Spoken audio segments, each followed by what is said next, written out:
Facebook, LinkedIn, Dropbox, they're some of the hottest companies out there, and they all have one thing in common. Greylock Partners is an investor. We're joined now by John Lilly of Greylock Partners. John, welcome to Bloomberg West. You've been there for about a year. You were the CEO of Mozilla before that.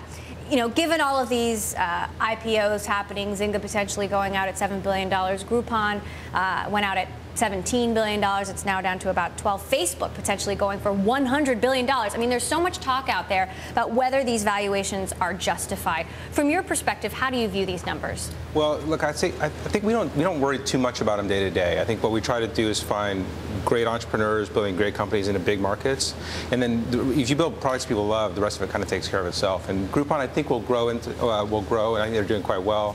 You know, Andrew Mason, I think, has put together a team around him. He's obviously an incredibly impressive chief executive, and he's put people from Amazon, Google, others, and I think he's building it for the long haul. There are questions about Groupon's long-term future, though. I mean, obviously, you guys don't see that. Why are you so confident that Groupon is going to be, you know, a $10+ billion business? Well, again, aside from the valuation specifically, but most of the money people spend, a huge percentage of it is within a couple of miles of their house. And so the local advertising market, which has never really been cracked, Groupon has a real shot at like taking, I think, the lion's share of attention for local advertising.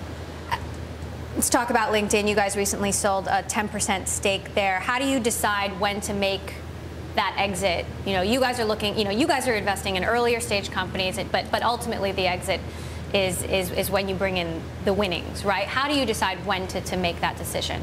Well, we don't talk too much about how we make our portfolio decisions. I will tell you we're incredibly optimistic about LinkedIn. I think LinkedIn's built themselves into the fabric of the web.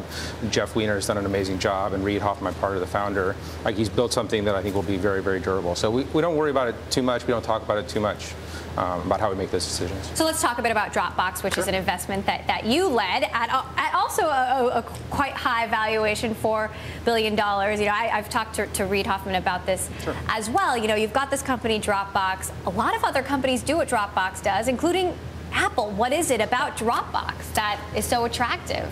Yeah, well, I think that the main thing is it's a product people love because it works. So, and I think you talk to everybody you know uses it. No one has ever seen it not work. It just works. It does the right thing.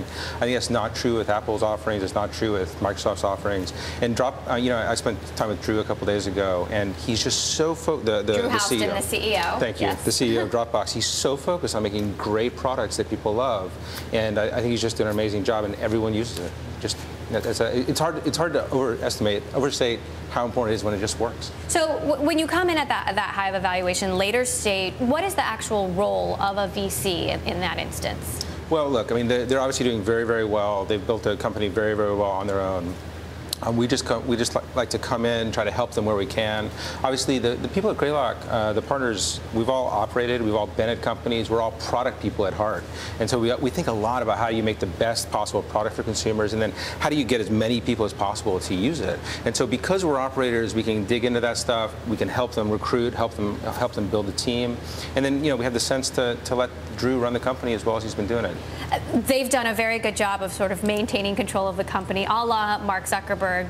You know, you guys didn't get a board seat. There's only 3 people on the board, including the 2 founders. Do you have any concerns about how your interests are going to be protected as an investor? No. I think that we want to just be useful. I think if we can be useful, if we can build a good relationship with the team, try to help them build a business, things will be all right. And they've done a really good job so far. It's an amazing business. So generally, what kind of investments are you looking for at the earlier stages? Sure. Well, I mean, I think the waves of social, the waves of mobile are going to be massive, and they continue to be massive.